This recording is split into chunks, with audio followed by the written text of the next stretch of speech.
ஆடி மாதம் அன்னை மாரியம்மனுக்கோர் திருவிழா, கூடி நின்று பக்தர்களும் கொண்டாடும் திருவிழா. ஆடி மாதம் அன்னை மாரியம்மனுக்கோர் திருவிழா, கூடி நின்று பக்தர்களும் கொண்டாடும் திருவிழா.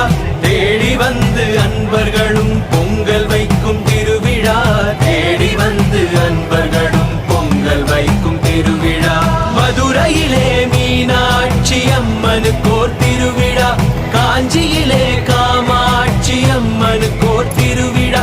மதுரையிலே மீனாட்சி அம்மனுக்கோர் திருவிழா, மாங்காடு காமாட்சி அம்மனுக்கோர் திருவிழா. காசியில்